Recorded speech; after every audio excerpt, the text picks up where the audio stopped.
We're on a road to nowhere. Come on inside. Taking that ride to nowhere. We'll take that ride. I'm feeling okay this morning, and you know, we're on the road to paradise. Here we go, here we go.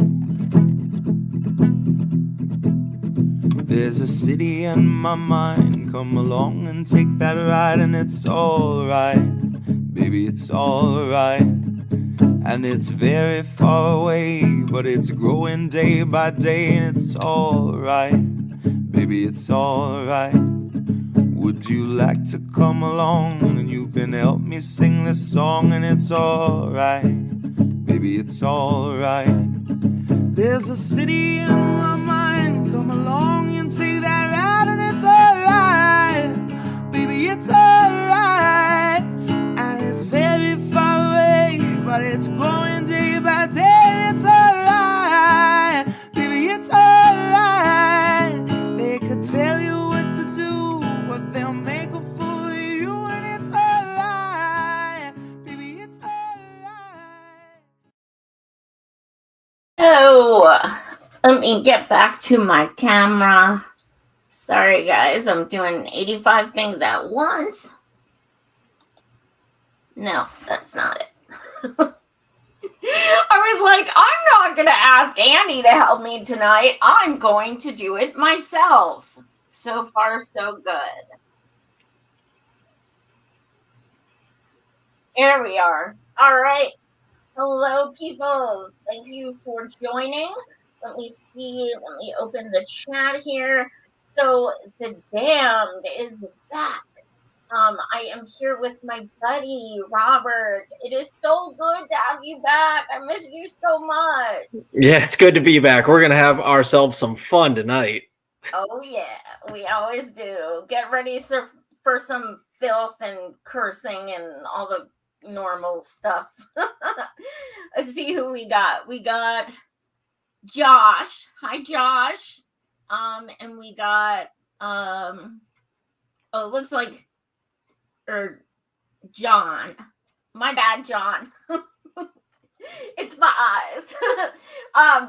But yeah, we have some fun shit tonight. So I'm going to be trying something completely new, and I'm going to be trying to do this on my own on the background tonight, so this should be interesting. I won't feel bad if anyone makes fun of how bad I am at it.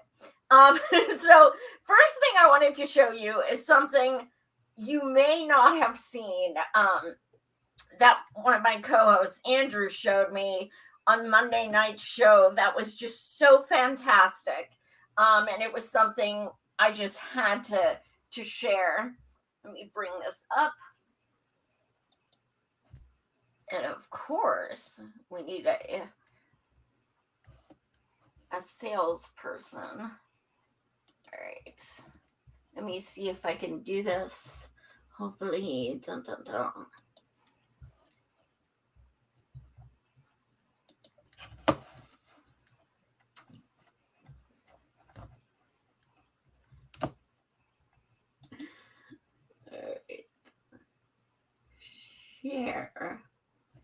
Share screen.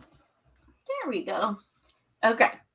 So I'm going to share my Twitter because it's just easier than trying to upload these, and then I won't get copyright strikes.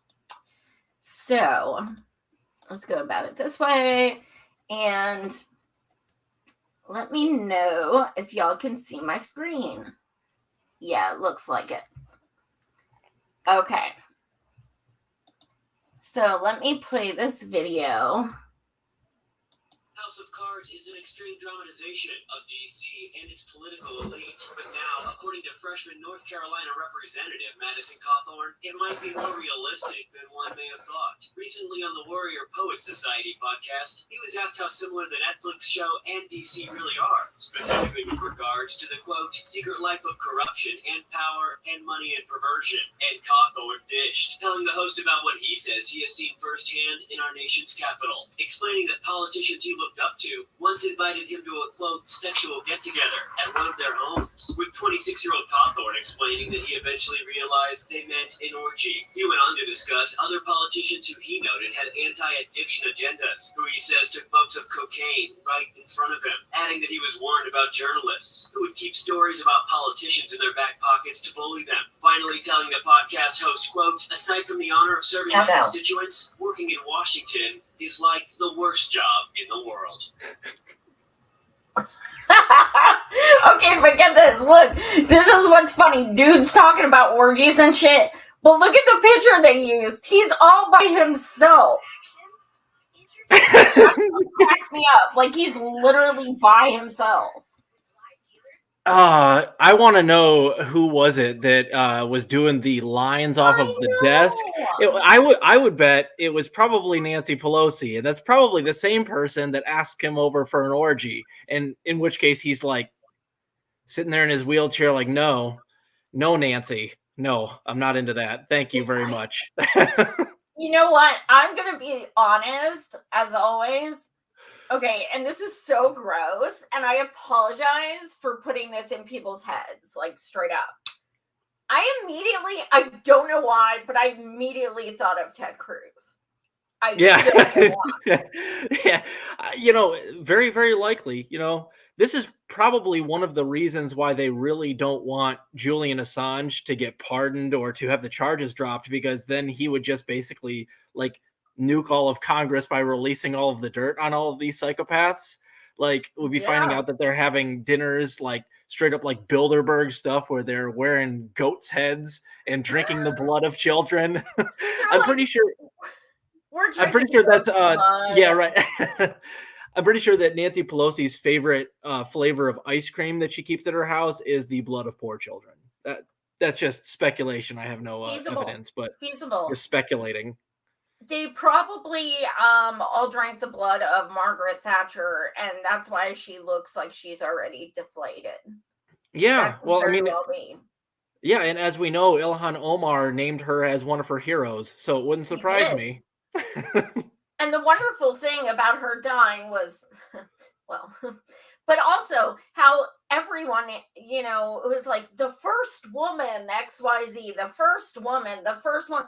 Look, I'm a woman. I don't give a flying fuck what kind of precedent she set as being the first woman.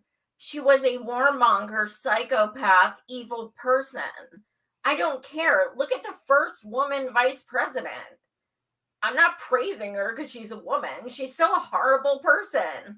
So the fact that everyone's like, you know, paying homage to her and can't leave the word woman out of it. It's like, look, you're doing the identity politics bullshit.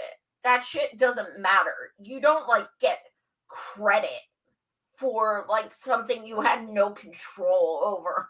Like she had no control over being a woman. She was a woman. She stayed a woman, and she couldn't get credit for that. Like, you don't get my praise for that. Yeah, and of course, the first female Secretary of State just bit the dust. That's Madeleine Albright, and people like Anna Kasparian were out there praising her and saying, "Oh, you're one of my heroes because you were the first female Secretary of State." Yep. No, she killed like a million Iraqis, 500,000 Iraqi children, and she was asked about it on 60 Minutes whether or not she regretted it, and she was like, "Nah, I think it was a price worth paying." So I don't give a fuck. I don't care what your gender or your sex or whatever is. If that's what you're responsible for, fuck you. And I didn't wish her to die. I just want to be clear to all of your viewers. I didn't wish for her to die. I didn't have like a voodoo doll of her in my basement that I stuck pins into or anything. But as I've said multiple times on my show, that doesn't mean I have to be nice to her corpse.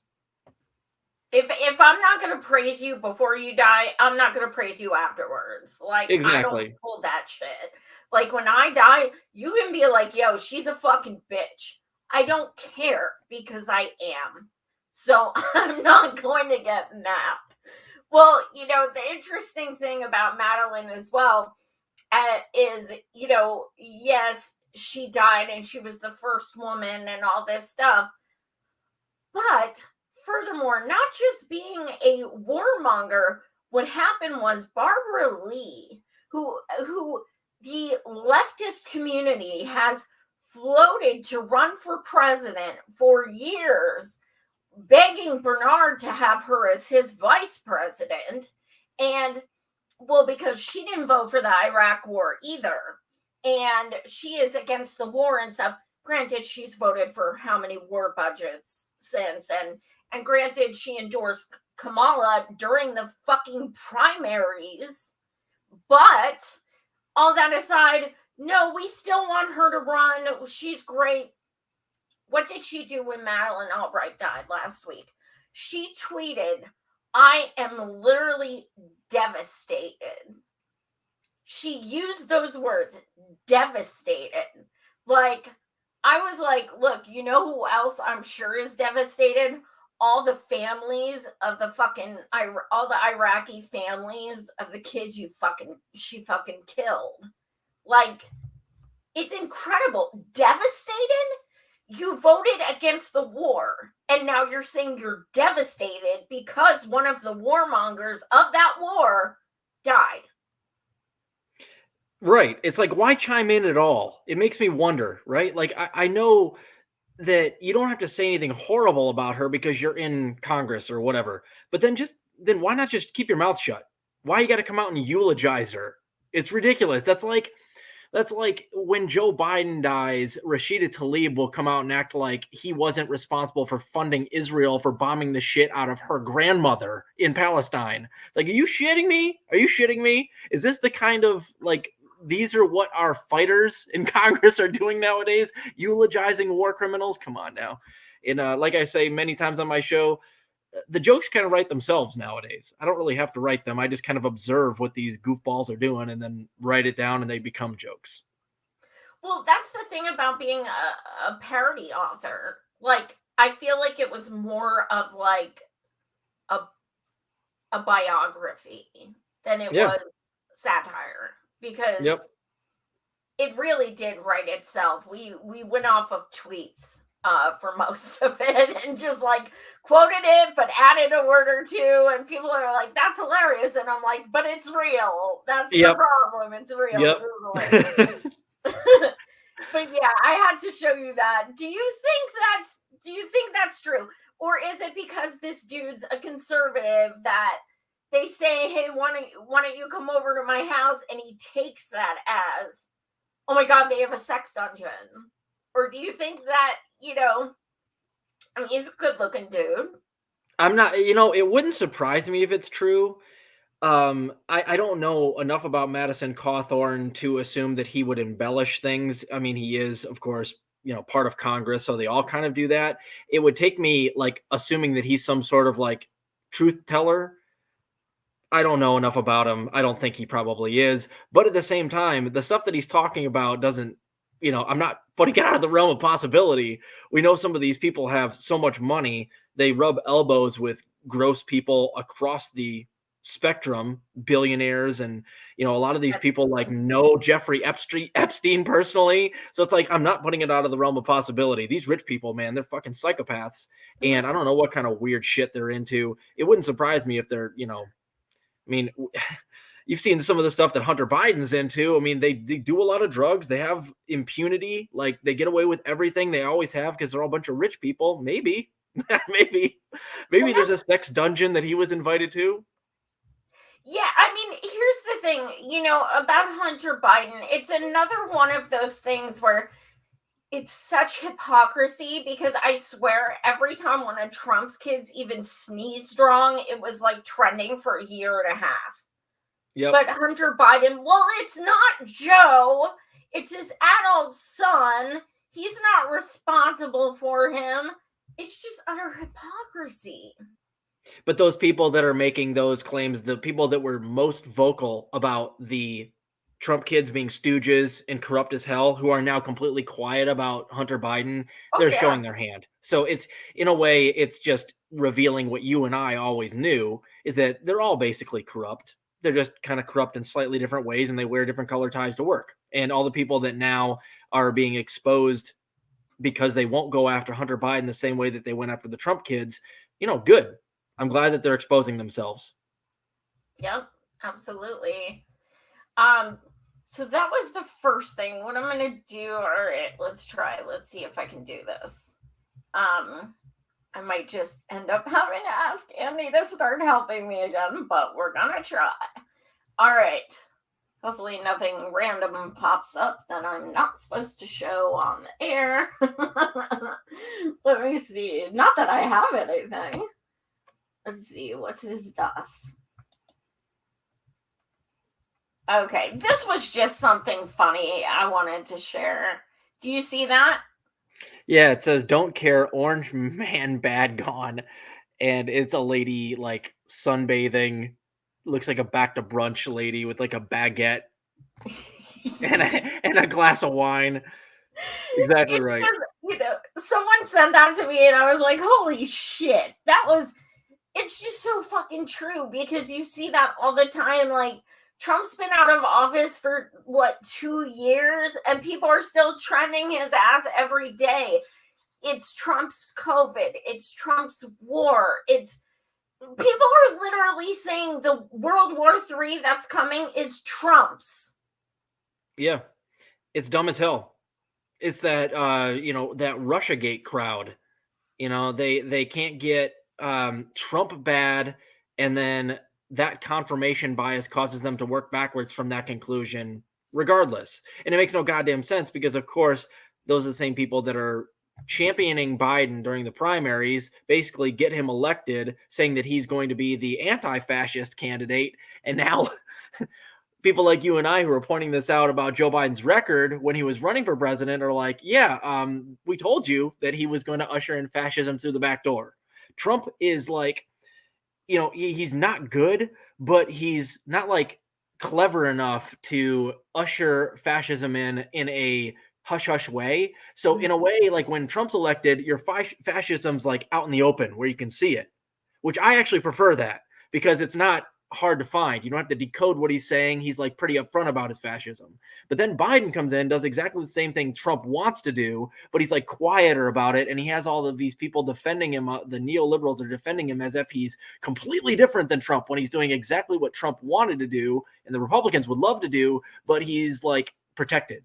So that's what I've always talked about as being like the real danger of the Democratic Party nowadays, is that they really have the same like outlook on politics and what they want to get done, but they're not as like brashly racist or brashly homophobic as the Republicans. So they keep their skeletons in the closet long enough so that they can get this stuff slipped in through the back door. And it's really scary, because arguably Biden has got done a lot of things that Trump would have loved to have gotten done in just the last year and a half, because he's had the Democrats, the back to brunch crowd, defending him. Yep. And that's the thing. That's what's terrifying, because you look at Trump, and yeah, he was a piece of shit and he did the horrible things, but he had no political connections. None. Yeah. Biden has 40 years of political connections on both parties. So that's how he gets this shit done. That's why he always says work across the aisle. There is no fucking aisle, dude. It's work across the room. And that's what we're seeing. Now, these people are going to have an even ruder awakening in 2024 when someone like fucking DeSantis or Tom Cotton runs and they fucking win. Because that's exactly what's going to fucking happen. Yeah, I was listening earlier. Chris Hedges was on Jimmy Dore's show, and he was talking about how this is very close to like early 30s Weimar Germany, where like there was a neoliberal movement that was so anemic that it basically paved the way for Hitler to win, because the opposition party was so obviously like evil and bought and paid for, and so anemic in their like Weimar was not doing well. The population was poor, and the opposition party was elected was so weak that they paved the way for Hitler to come in acting populist, and that's how he won. And we're in a very similar situation right now. The parallels are kind of scary that way, because of course you and I don't want Trump to win. We warned people that the best way to avoid Trump was by running with a more populist candidate that would actually help the people. Whether or not that would have been Bernie, I don't know for a fact, but it would have been a better choice than Biden. But what we always said was, you elect Biden, that's a great way to get Trump to windmill dunk in 2024, because you're setting him up. We know Biden's not going to do anything. Things are going to get progressively worse. And then you, in a way, pave the way for fascism. So we warned all these people, but do they fucking listen? No, of course they don't. And now here we are. And they want to blame Trump for things that Biden's doing right now. And in a way, they themselves, by acting this way, are getting Trump reelected. Is there anything more stupid than that? Absolutely. They are literally ushering him right in there, because what you're doing by electing, like, first of all, don't say vote blue no matter who, and then go vote. If you want to win, y'all need to stay home. Let all us Bernie bros go to the fucking ballot box and elect our man, and then you can join and vote in the general, because you said no matter who. Then we would have had Bernard. Then we wouldn't have had fucking Trump, and things would be different. But y'all say vote blue no matter who, and then elect fucking Biden, who is... Well, how are those kids in cages? Nobody's fucking talking about him. He is even worse, like, which is incredible, because he duped no one. But I thought he was just kind of more so going to skate and be himself. But he's actually even worse, which is hard to imagine. And those people are also responsible for Trump winning in the first place, because they backed up Hillary Clinton, who in the polls was polling much worse against Trump than Bernie was in 2016. So, and then they blame Jill Stein for that.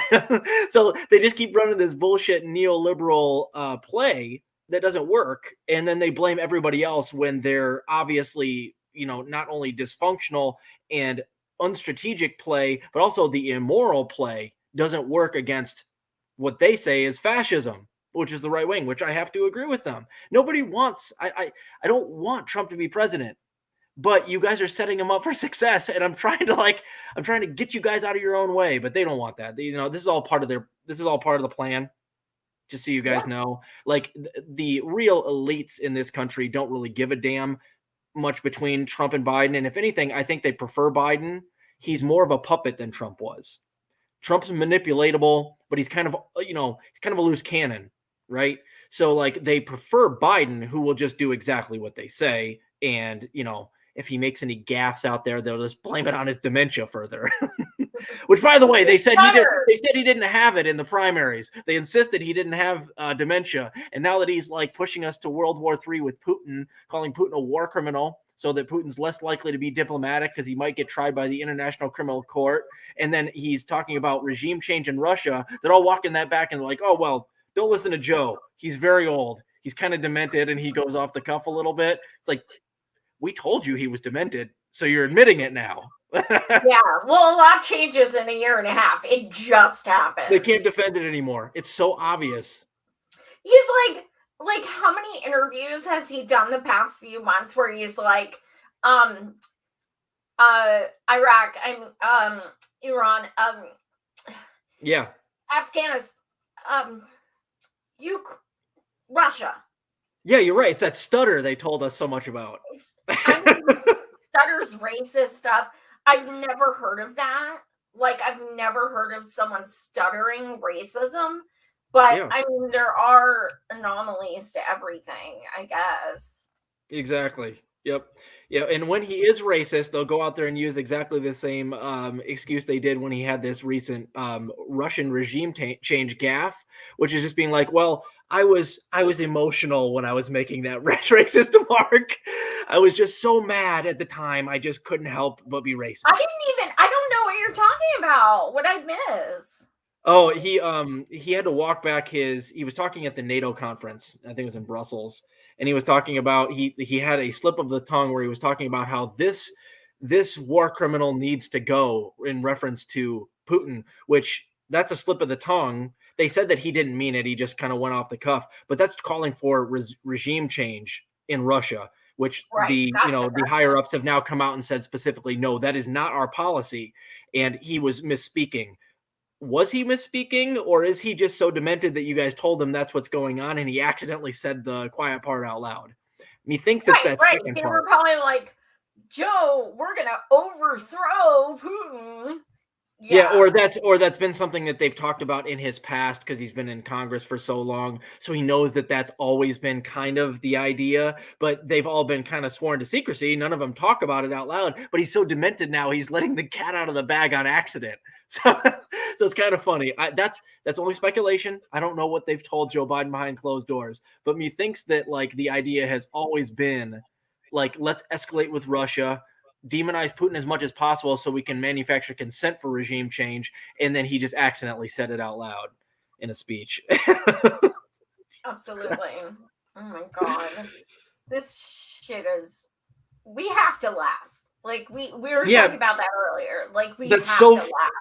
That's such a fucking a horrible thing to say, just for the strategic purposes of that it adds resolve to the Russians, because now they have like a soundbite of him basically talking about doing what they did to Gaddafi to Putin, right, who has a very high approval rating in Russia, over 70%. That's only going to add resolve to the people that we're apparently trying to like fight. Why would you do that? It's so, even by their own narrative, where like we want Russia to be weakened, we don't want the resolve to be strengthened. That's a horrible, stupid ass, unstrategic thing to say. Yeah.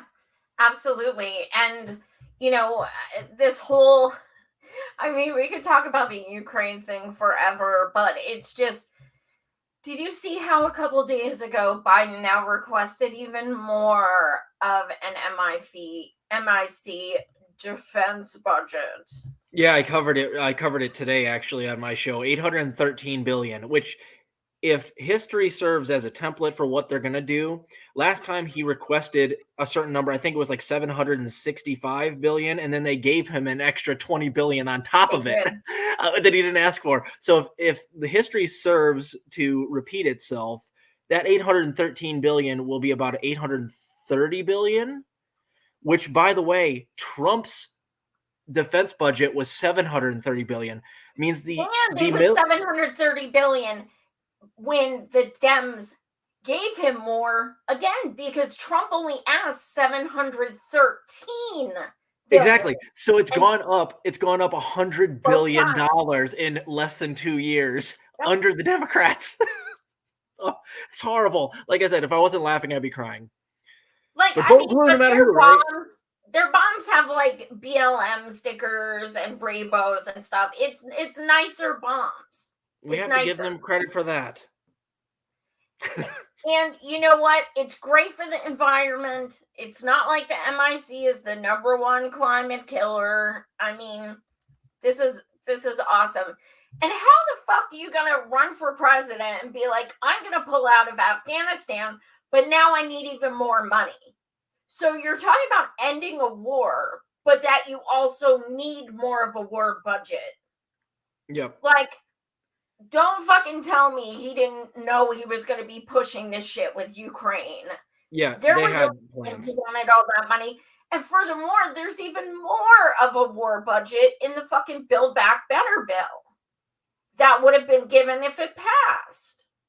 So people are just, they don't want, even calling it a defense budget is fucking offensive. What the fuck are we defending? If we were defending things, we'd be defending our people from fucking sleeping on the streets and dying without health care and shit. We're not defending shit. We're showing up to countries where the people don't even want us there.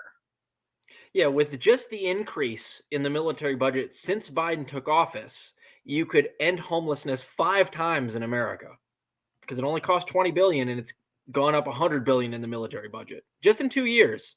But no, we're going to have to just deal with the homelessness crisis, because who's going to pay for it, right? So disgusting. now I'm gonna digress a bit and change the topic a little, and now I'm about to get real heated. Okay. So let me share this. I am going to share my screen again. Okay, let me see. Click this mofo. There. Okay. So, Robert, if you can see these, I want you to read a couple of these things. So here is, so of course we, most of us know that the Medicare for All hearings were yesterday. Don't even worry about watching the video because it's just infuriating. But if you want to read my comment, this is Katie Porter, who's just like so adamantly for Medicare for all of a sudden. If you want to read hers and then mine. Yeah, she says private insurance spends 17 times more on administrative costs than traditional Medicare to pay for things like stock buybacks, executive pay, and ads. Medicare for All would save taxpayers billions and generate better health outcomes. It is fiscally responsible policy. And you responded, remember when you endorsed Liz Warren for president instead of the candidate who actually supports Medicare for All? That is funny because that's exactly right. And Katie Porter is kind of one of those, if people don't know who she is, I'm sure most of your viewers do. She's kind of like Squad Light, where occasionally she'll like kind of do some good things in a hearing where she's asking good questions. But that's exactly right. I believe she did. She endorsed Liz Warren, who is for, what was she for? She wasn't for Medicare for All. She was originally, and then she backed off of it entirely. And then she was talking about affordable health care later on. And also, as I've said numerous times on your show and mine, let's not forget that Liz Warren is actually the most responsible person on the face of the planet for getting Bernie sabotaged as well. Because had she not stayed in for Super Tuesday, it likely doesn't matter that Obama calls Buttigieg and Klobuchar, getting them to drop out at the same time, and Bernie gets nominated for the, Yep. the candidate. So it's crazy. It's all virtue signaling. And I don't know if you've noticed, all of the squad members and the pseudo squad members are doing this same shit right now. All of them are. It's like they finally realized it's election season and everybody has to forget about how we're not fighting for Medicare for all for the last year and a half. So now we're going to start virtue signaling on Twitter, letting them know how hard we're fighting, as if you didn't just flub force the vote, as if you didn't just endorse Liz Warren instead of Bernie Sanders. Like, we're not going to forget about this shit. How dumb do they think we are? Well, here's a few more of these gems. Let me see. Okay, here's Ilhan. Yep, she says Americans owe 20 or 200 billion in medical debt. Medical debt should not exist in a country with over 700 billionaires. Medicare for all. Does she mention that Joe Biden has not done Section 1881 Alpha of the Social Security Act to actually give that via executive order using Obamacare? No, they never have a strategy. I 1881A, and nobody did. Yeah, none of them say that shit. They never have a strategy. And if they really cared about this stuff, what they would have been doing for the last year and a half is tweeting about that constantly and trying to force Joe Biden to give it to us without having to go through Congress at all. But they don't say that stuff. It's all virtue signaling. You know, as I like to say when I tweet about this stuff is, what would us having a floor vote on Medicare for all in the year 2054 mean for your family? Because that's what we're on pace to have. Well, I'll be dead.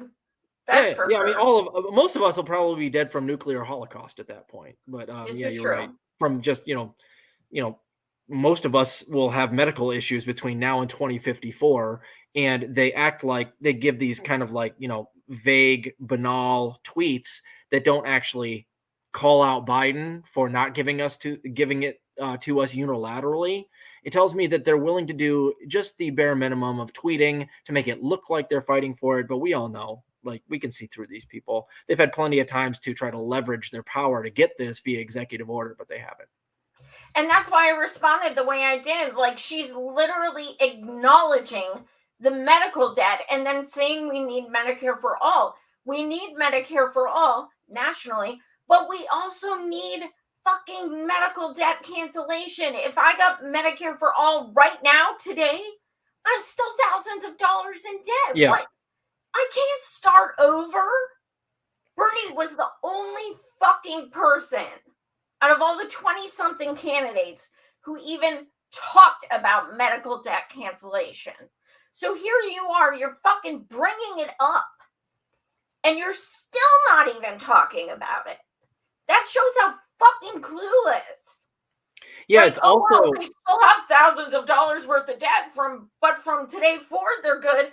Yeah, that's still incrementalism. yeah. And it would be super easy to frame right now too, because the economy is not doing well. It would be an economic boon to, in fact, forgive all of that medical debt, because then everybody who has accrued that medical debt would suddenly be free to spend money. Same thing with student loan debt. Absolutely. So like it's the easiest thing in the world as a progressive to frame that, even if you're framing it to Joe Biden. It's like, dude, you really want to help the economy? You really want to be FDR like? It would be the easiest thing in the world. But you don't even see Bernie, who claimed that Biden was going to be FDR like, calling for medical debt cancellation now. He did when he was running, but now he's nerfed. He's not going to talk about this now. He's part of a big club. A few tweets about it, but no, I mean, my man is not. Well, he'll tweet about it the same way they do, where he won't call out Joe Biden by name and say like how he exactly should do it. He'll just say, medical debt is immoral and I'm against it. Thanks. Right. But if you're not going to call out Biden and say how he can actually fix it, you're still toothless. Yeah, I mean, it's so frustrating. I was just looking through all these tweets and I'm like, I can't fucking handle this. Like, these people doing bare minimum acting, excuse me, like they're just the best people ever. Here goes AOC with her fucking, look at me on my speech, look at me. I know. So if you want to read what she said and then read my response. Yep, I'll do her first and then I'll get your response. She says There's Medicare like for a all. little Easter egg. Yeah. Medicare for all would lower your monthly bills. How? By eliminating copays and other unexpected expenses. Lower and middle income families enrolled in Medicare for all would still pay less overall. And then you responded, I seem to remember doing a call to action in New York in August to ask you to actually fight for Medicare for all when you weren't even so much as tweeting about it. Furthermore, if you really support Medicare for all, you wouldn't have donated $100,000 of your donations to establishment Dems. Damn. She's out on her feet. That's exactly right. That's exactly right. And I love that, like, she even stipulates almost like she's hinting like a public option, because she says their lower and middle income families would save money by being enrolled in Medicare for all. Exactly. Almost like, whereas like, no, even rich people, if they were covered by Medicare for all, their medical expenses would also go down, and their payments and their copays go away. And not that they have copays, but their insurance payments that they make monthly would go down, because everybody's got it. Everybody's got it. It's universal. So it's not just middle income and lower income. It's everybody's payments go down. So it's almost like she's trying to like hint that she wants a public option without saying that she wants a public option out loud. Medicare for all who want it. That's just Pete Buttigieg reframed. She sounds like Pete. We've talked about that before. They've been doing Taco Tuesday together, and that's not a joke. Yeah, I think Pete and her like points are similar nowadays, but her voice coach and her speech coach is definitely whoever's coaching Nancy Pelosi, because Pete Buttigieg can like spew some 4-syllable words out there and sound like he's pronouncing them correctly and put out sentences that kind of make sense. AOC just babbles in sentence fragments the way that Nancy Pelosi does. So it's the micro and the macro. Yeah, exactly right. Exactly. Yep. There's been a ton of that stuff. Oh my God. She makes zero sense. What other memes I got? But yeah, let me tell you, as a disabled person, this makes me feel so good that they're tweeting about this now. I feel so much hope. Let's see. Can you see that? I can't see anything right this very second. Oh, let me see. Oh, here. Okay. Okay. There we go. We've got something coming up now. Okay. Can you see that? Yeah, there we go. It's a tweet by Eugene Scott. I don't know who that is. He's quoting Harvey Weinstein, who has been convicted of rape, still has his Oscar. Roman Polanski, who pleaded guilty to statutory rape, and Mel Gibson, who has an ugly history of racist and anti-Semitic remarks, still have theirs too. So I imagine this is in reference to the Chris Rock, Will Smith Right. thing. And I don't want to get into that because it's talked about just like so much. It's pathetic. But I do want to talk about, do you think that, you know, when someone does something like, you know, rapes people, maybe they should get their award taken away?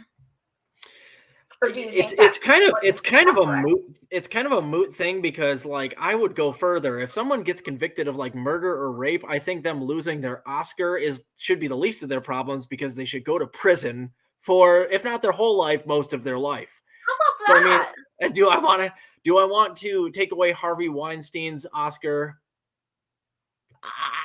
Sure. I don't know if I care that much. All I care about is that he goes to jail for a very fucking long time. You know, It's not like having an Oscar is like I'm in prison, but I have an Oscar. Like it's not right. like that. Like he's not known as a rapist because he has an Oscar. Yeah, I mean, and to a small extent, there's a part of me that's like, I want us to kind of separate the person's work from their like personal life, and I don't want anybody getting like their Oscar taken away for some trivial shit. Like, you know, if Will Smith earned the Oscar and he earned it fair and square, I don't think he should have to give it up just because he hit Chris Rock. But that doesn't mean I advocate for hitting comedians as well. Like, I also think that Will Smith committed assault and battery. So at the same time, it's like I kind of wish that charges would be brought against him, or at least that the Academy would get sued because they allowed Chris Rock to get hit. No security stepped in to keep him from being assaulted. But at the same time, it's like I think that losing his Oscar should be the least of Will Smith's worries. And same thing for Weinstein. It's like, I wish that we would just use the law in a logical way that says that if you rape somebody, we're going to put you in prison. I mean, the only thing I can liken it to was Chris Cuomo when he wrote that book and made millions of dollars and got an award for it. About COVID, and then he killed over 150,000 nursing home patients. He was forced to give all the money back, but I think that's kind of a different situation, because I think that's something where you are literally profiting off of people's deaths. Yeah, like, I think that's different. What do you think? Yeah, and I mean, with Andrew Cuomo, it's like, I don't give a shit about what prizes he won for that bullshit book. My issue is like, why is he not getting jail time for causing the death of tens of thousands, if not hundreds of thousands of elderly people, basically because he was trying to protect the profits of for-profit, institutions that house those people. That's what concerns me the most. And then he built into his budget in New York as governor that those people, the owners of those residential facilities could not be sued. They could not be liable for the deaths of those people, even though they knew they were COVID positive in the epicenter of the COVID outbreak. So that's like, it almost seems like water under the bridge to worry about like these people's awards when like criminal charges are really the solution, in my opinion. Yeah, absolutely. Fair points. And of course, nothing happened with all of his sexual assault accusations. Yeah, none of that either. They're all part of the big club. None of those people, Republican or Democrat, are ever going to have any, repercussions. Joe Biden's never going to see, any repercussions for what he did to Tara Reade either. And those are both Democrats. Speaking of which, tomorrow night, I'm welcoming back Tara Reade. So tune into that. She'll be joining me again. But yeah, I mean, Bill Clinton. Yeah, that will happen like decades after. Yeah, no, you're never going to see any type of like restitution or any type of, even a slap on the wrist for that stuff. But again, not to downplay what he did with Monica Lewinsky, but I mean, Bill Clinton is responsible for numerous, legislation that have been so fucking detrimental to everybody. Crime bill, you can go on forever. He's Telecommunications Act. Yeah, exactly right. Just overall evil guy who will never see the inside of a jail cell for any of the war crimes, anything like that. So it's like, here we are. And that's why him and Queen Hillary are still married, because you don't have to testify against your spouse. Yeah. People don't realize that. They're like, why are they even still together? I know why. Because if they weren't, they could be subpoenaed for a million things against each other. Yep. They'll never do that. Yep. Never going to happen. If I may as well, shout out to Tara Reid. She's on Rockfin now. Her Rockfin is growing like crazy. And also my good friend Indy Left is on Rockfin as well, on Independent Left News. They're both growing on Rockfin. Check them out. They just got okayed for Rockfin like last week. Yes. And Indy is one of my $25 super patrons every month. So he's always been very, very supportive of all of my work. And he also hosted our 3-day Medicare for All forum 2 weeks ago. So yeah, I mean, certainly give them a follow. They bring so many indie news people together to one place. It's really amazing. So absolutely shout out to Indy, no question. And then I see, is my whoopty? My whoopty's finally here. All right, let's see what else we got. I think the rest I have are screenshots. I'm gonna stick around with this and see if there's a better way, but so far so good, I guess. Let's see. You're doing just fine. What's that? You're doing just fine. It's going popping off. Let's see. What's this? No, I already did that one.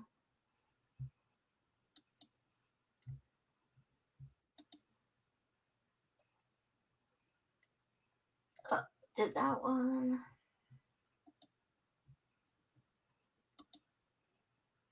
Okay, can you see this? There we go. Yeah, Sean Penn vows to destroy Academy Award if Zelensky isn't invited to speak at the Oscars. I had a joke about this in my most recent roast. You'll have to check it out. Yeah, he's like king shitlib. Is he really going to melt down his Oscars now? I don't think he's going to. I don't think so. I don't know, but holy shit. Did you watch the actual video? No, I didn't. Oh my God. I just read about it. Like, he has like Kamala, like, I just took a bunch of pills, mush mouth. Yeah, dude, you were more articulate and less shit libby and I Am Sam. Yeah. Like, and oh my God, that's just so, I don't know if he thinks that's like a punk rock thing to do. Like, if you don't have Zelensky speak, I'm going to melt my Oscars. Dude, nobody fucking cares. Yeah, Are our lives going to change because you melt your Oscars? No. No, this is quintessential shit liberty. Like, you just see this in these like older Democrats who like have been so disconnected from what progressives in this country are actually talking about that they do like this. It's like Stephen King does this shit too, where like they think that they're talking about the progressive things, but they're really just defending the Democratic Party. That's exactly what Sean Penn's doing.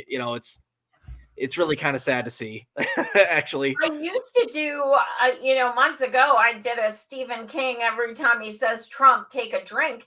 And then I was getting drunk like every 30 seconds. So I stopped that because he has a huge erection for Trump.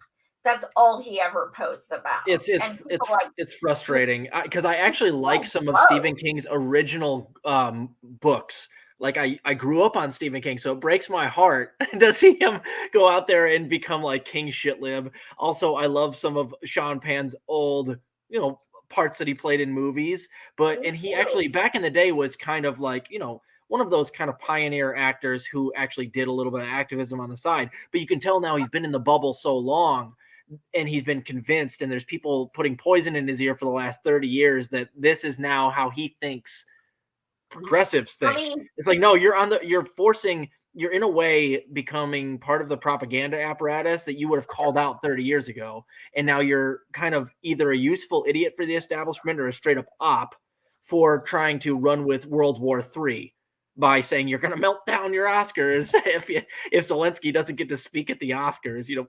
Go fuck yourself. That is just the most Hollywood privilege thing. Like that entire thing is like, I'm Hollywood and I'm privileged. And the funny thing is, his most famous movie was what? Dead Man Walking with Susan Sarandon. And as soon as I saw that, I'm like, oh my God, I wonder what Susan is thinking. She's doing this. Oh, Sean, no. I hope someone asked me to comment on this. Oh my God. Sean, but thank goodness there are some. I still think there are some celebrities that have their head on straight. And here's the difference between them. If you want to know how propaganda works, you'll always see the people like Sean Penn. They'll come out and they'll say something like that, and they end up on the cover of Time. And then when Susan Sarandon comes out and says something actually progressive, they'll demonize the living shit out of her for a fucking week, and she'll set the internet on fire. And they'll blame her for Hillary Clinton's loss. Yep. Absolutely. But that's how you know they're talking real shit, is when the mainstream media attacks the living hell out of them versus when they're talking about mainstream media propaganda like Sean Penn is they'll put him up on a pedestal. Yeah, absolutely. Oh my God. And it's like, dude, your life's not changing. Regardless, your life is not changing. You are rich. That's not going to change whether we're in war or not. It's not going to change. So excuse me if I'm not like, oh my God, he really means this a lot. What's in it for you, dude? Why? Are you anti-war? No. So why are you like, oh my God, please have him speak. This is an emergency. Oh my God. Like, for what? It makes no kind of sense. Was he in a movie I didn't know about? I have no idea. I think that he's either too stupid to realizing he's manufacturing consent for World War III, or he's straight up in on it and doesn't care. He thinks it's that first one. He's just probably in an echo chamber, surrounded by rich shit libs who tell him that, we need to stand up to Putin for freedom's sake. And he hasn't actually read anything as far as journal articles or what journalists are saying. He just kind of goes with the flow, goes with what the people on his wine tasting circuit are telling him. Yeah, absolutely.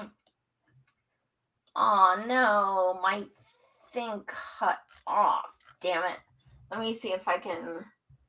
The next one I really wanted to show you because it blew the fuck up. It was infuriating. Everybody's favorite George Takei, such a wonderful person. I made another joke about him in my roast as well. Oh, okay. I made a joke about George Takei and Sean Penn in the same joke. Actually, it's weird that you bring those two people up because I singled them out in my joke as like quintessential shit libs back to back. I'll have to watch my roast. I am gonna have to bring it up on my phone and read it.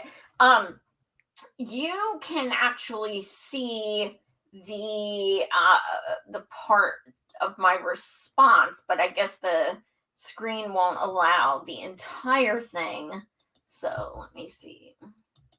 So that's just my response.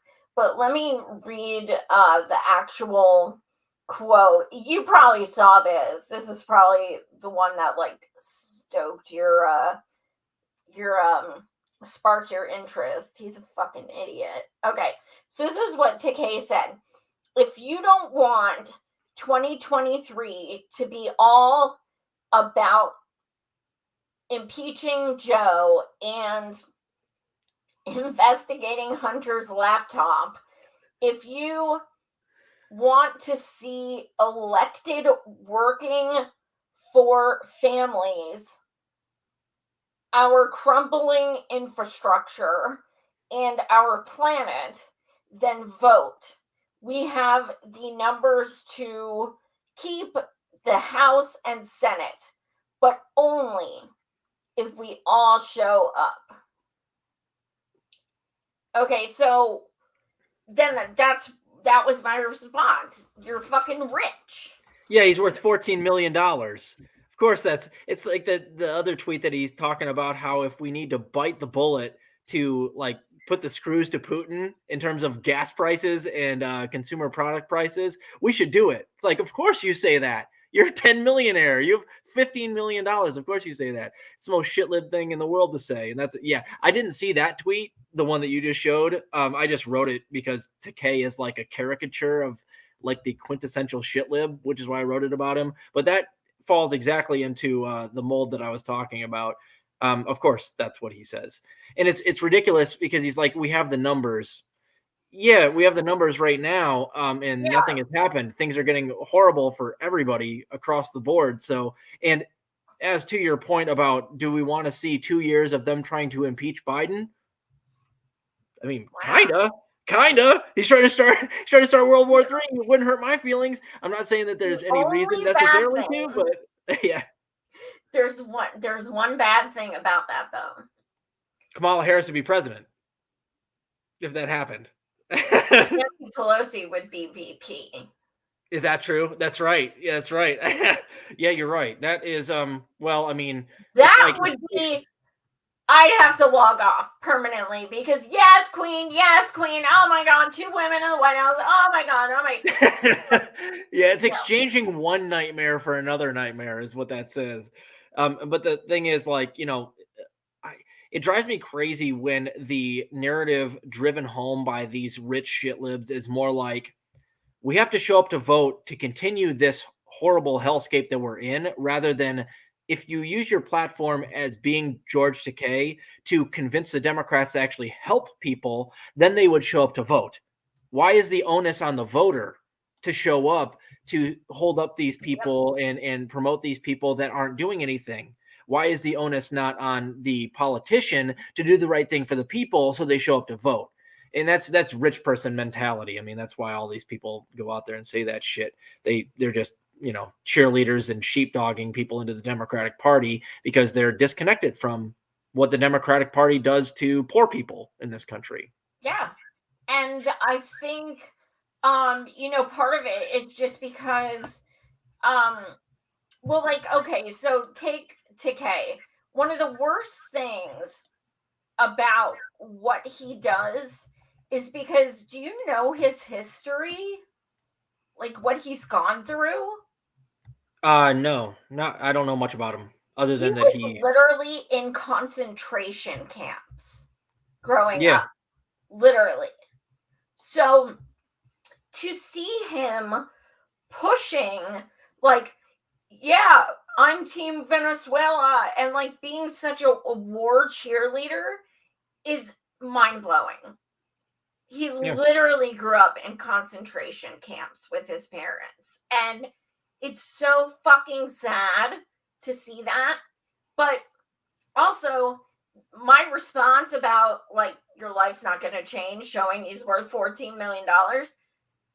If you guys want to laugh, go see at the people attacking me for saying that.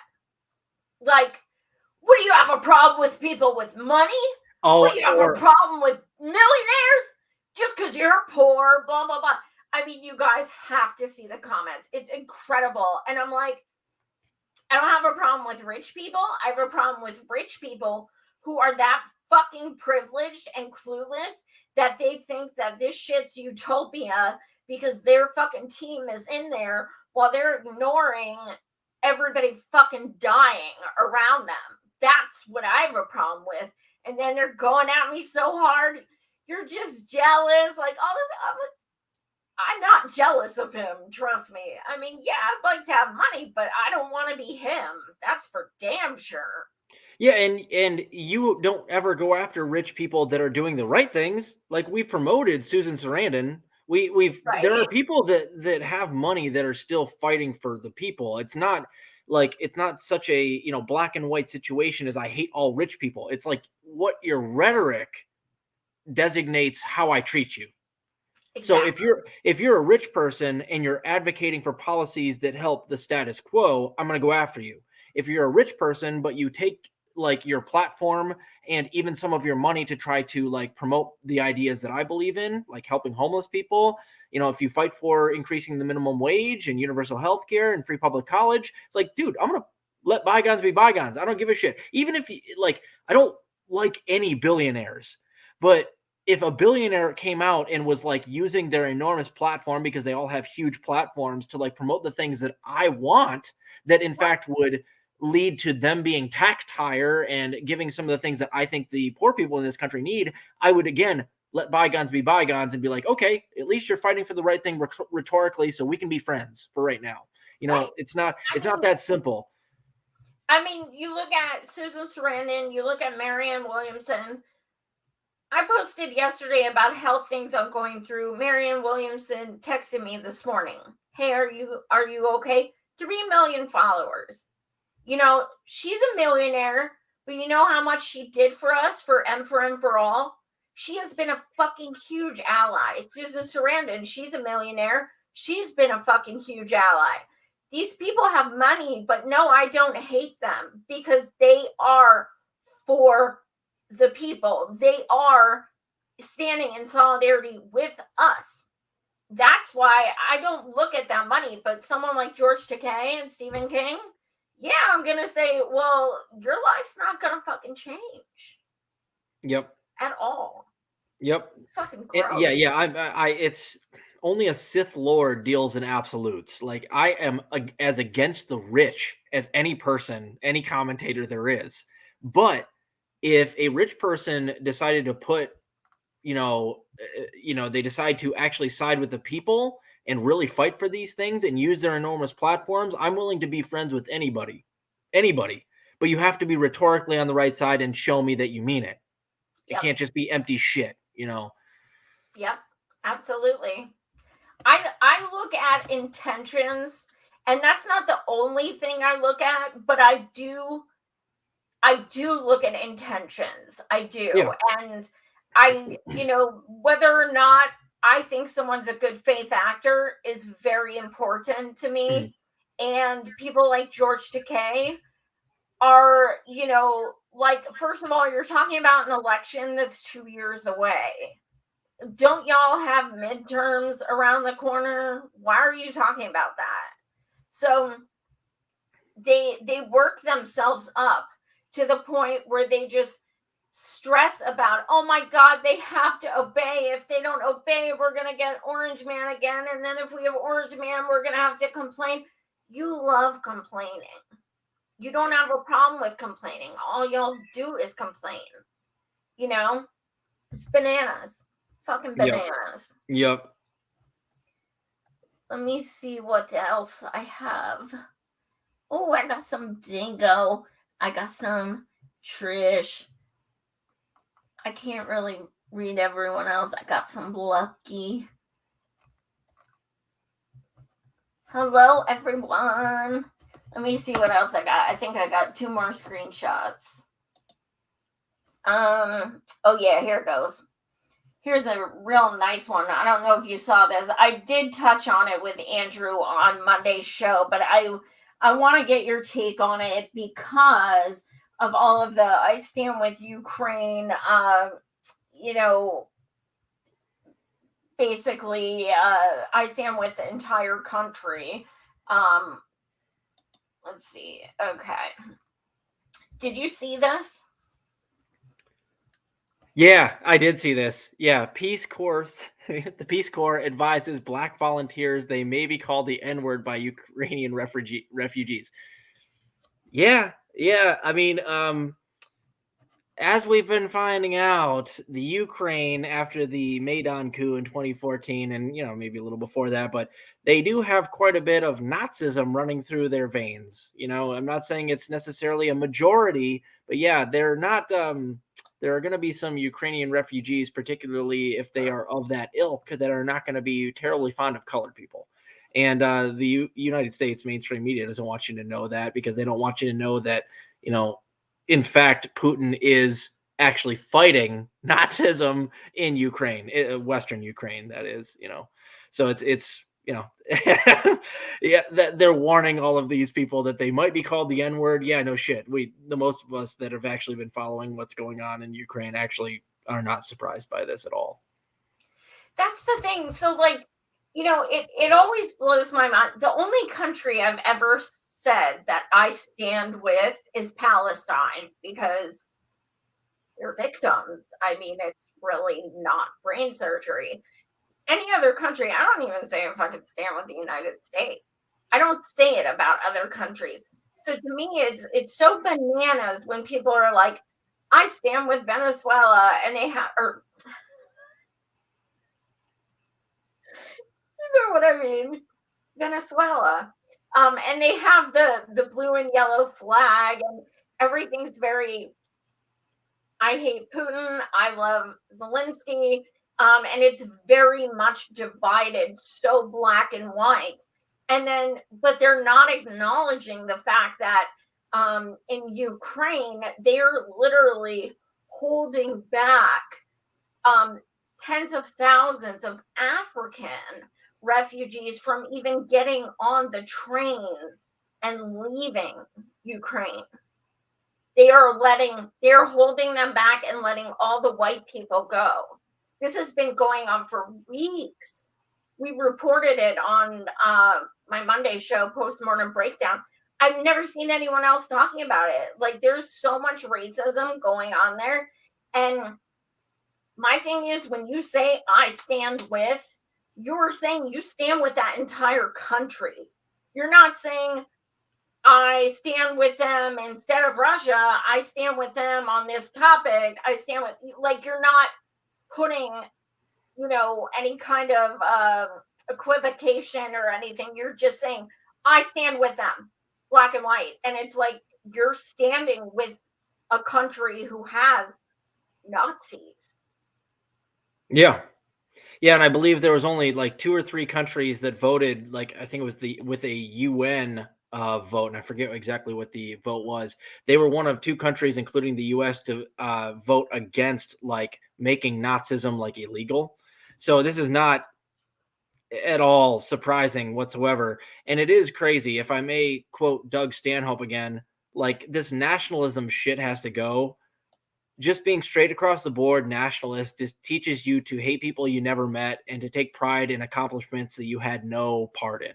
And you can kind of tell who the propagandized people are in this country, because they're like all on board with Ukraine. I stand with Ukraine right off the bat, when a lot of these people, they don't even know where Ukraine is. They couldn't point it out on a globe, but they know that they stand with Ukraine. And that's how you can tell, like, it's like a telltale sign, like that rose that's at the end of people's Twitter account. Those are not real socialists. The people that put the Ukraine flag in there are not really like progressives. They're just going with the talking points that have been handed down from on high. They're just parrots of the establishment narrative. Yeah, so they don't know shit about what's actually going on.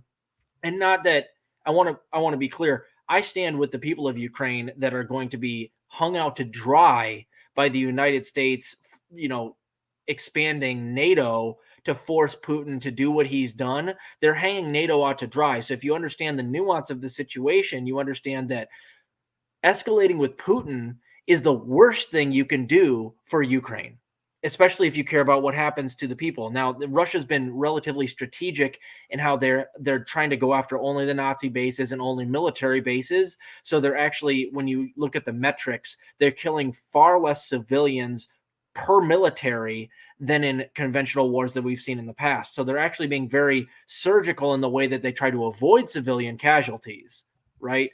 Not saying what he's doing is right, Putin, but at the same time, if you understand the nuance of what's going on there, the best thing that you can do is to say, let's try to bring Ukraine and Russia to a diplomatic solution that doesn't kill all the Ukrainian people, right?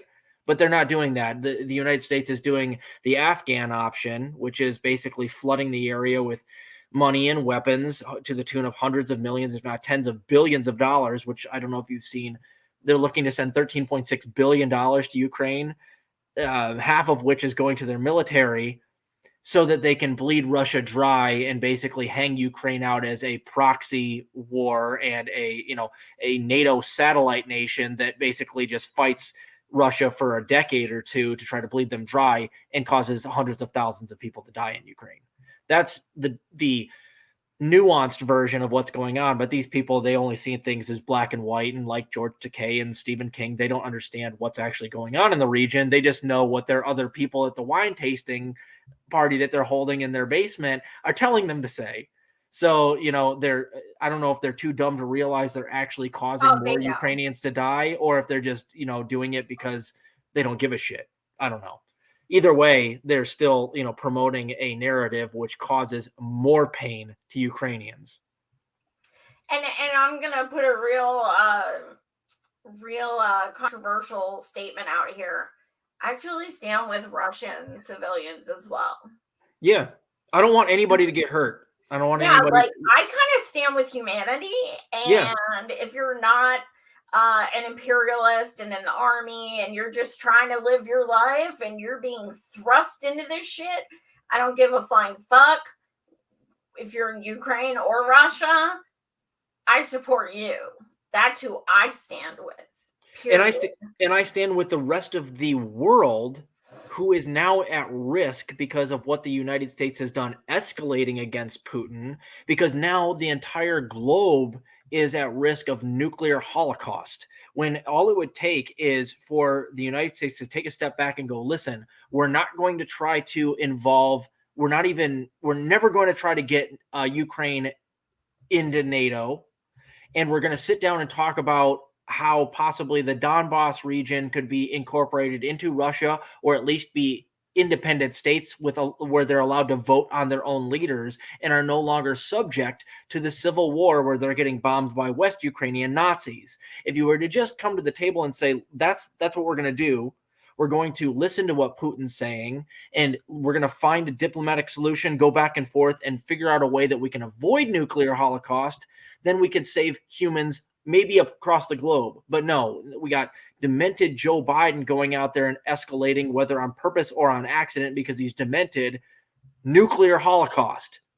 And that's where we are. And that's where we are. But vote blue no matter who, right? Vote for Biden to stop fascism. Vote for Biden to make sure that the chaos stops. We'll get back to normal if we just vote for Joe Biden.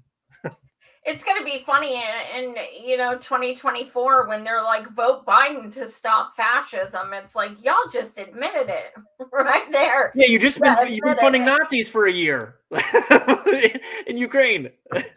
So yeah, it's ridiculous. Those people are being exposed more and more. The shit libs are really, it's been a very nice, horrible, but nice and revealing 15 months of the Biden presidency, of those people showing their true colors. Seriously. I think I have 2 funny memes left. This one, I love trash pandas. And I saw this and it made me eat. And Jenna's here. Jenna, I know you love this meme. I love trash pandas. Can you see the top of that? Yeah. There is only trash can. There is no trash can't. There is only only trash can. Yes. I don't like raccoons. They get in my garbage all the time. But since they're I live so in the forest. cute. That's true. That's true. And I think I have one more. What's that? Oh no, that's something else. There was one silly one that I wanted to end it on because it made me smile and I want to make you smile. It's here, I swear. Oh my god, this is so great. Yeah, I think I'm gonna have to ask Andy. You're doing just fine. Oh my god, I can't. Okay. All right. It says, "Don't let anyone treat you like free salsa. You are cheese dip, baby. You are cheese dip." And I like salsa. I do, but I do like cheese dip as well. And I I appreciate you calling me cheese dip. You are so cheese dip, baby. You are cheese dip as well. And every fucking person in the comments is cheese dip. Like, or if you like salsa more, you're salsa. You are whatever you want, you know, and like some of you are legit guacamole. Like, Yeah. you're like the whole enchilada. See what I did Yeah. there? Yeah. Sometimes I feel a little bit more like cheesy cheese dip. Sometimes I feel a little more spicy, and I'm salsa in that case. It just depends on my mood. I feel salty, like the chips, and I feel spicy. Yep. So yeah, there's a mixture. Just don't make me refried beans. That's all I ask. I don't like looking at them. I don't like eating them. I just no. Now that everyone's hungry, so I have a couple announcements, but first, Robert, I missed you so much. It's so good to have you back. Likewise. Where can people find you? What's coming up for you? What's exciting? You can find me on Rockfin and Rumble. I'm on YouTube as well, but I'm slowly shifting away from YouTube. They've really crippled my account and they keep banning me. So all of my best content, my roasts, and all of my content involving things I can't talk about on YouTube, like Ukraine, like COVID, like Julian Assange, all of that stuff's going to be on Rockfin and Rumble. So follow me on there. And I don't have a lot going on. I have a sort of a guerrilla activist movie marathon that I'm doing. I don't know if you've heard of this.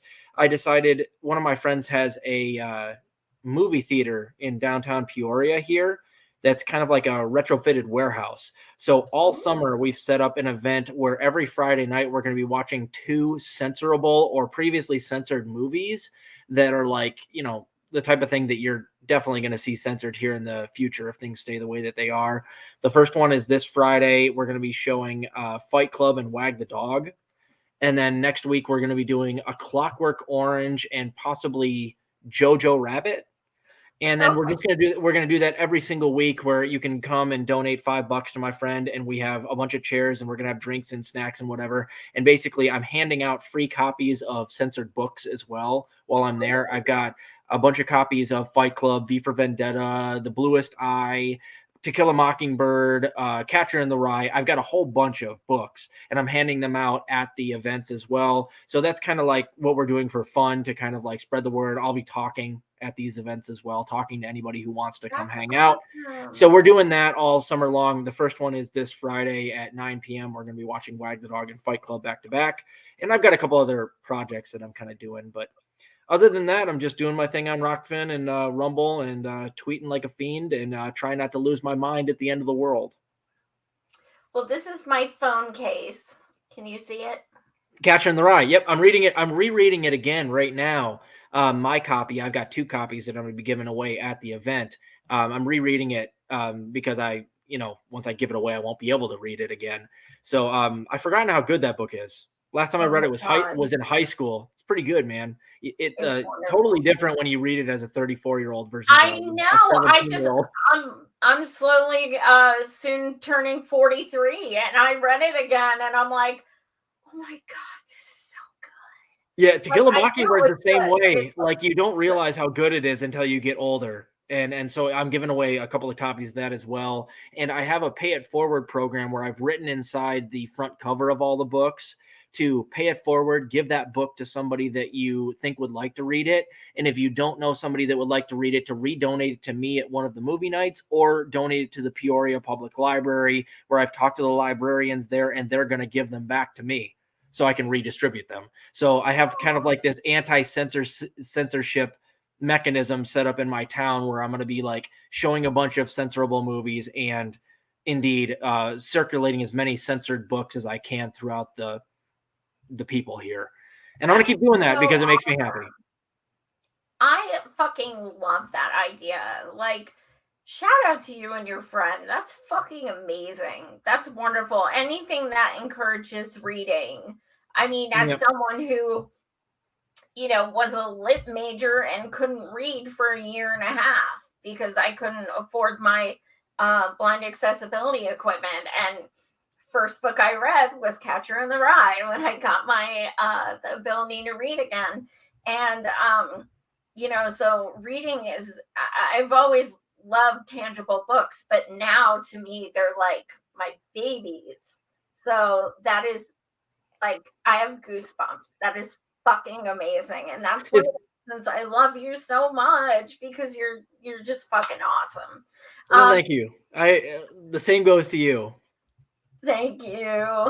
Well, thank you all so much for watching. I do have a bit of an announcement. I just found out today that I am going to be going to DC on April 10th to go to End the Damn Wars protest, and then a Julian Assange event then that night, and then the next day to Julian Assange vigil / protest. So I'll be there for 2 days. And there's going to be some amazing people there. Of course, my girl Mary Ann will be there, Lee Camp and Katie Halper, and you know, all these people are going to be there. So it's going to be a really tough 2 days, just as far as like heavy topics, but it'll just feel good to get back in the streets. And that, you know, unfortunately, you know, traveling does cost money. And I am not, you know, I'm kind of broke. So now is the point when I ask you, if you do not subscribe to my Patreon, please do. You can subscribe for as little as $3 a month. And it just helps me pay for my streaming services and, you know, any kind of travel.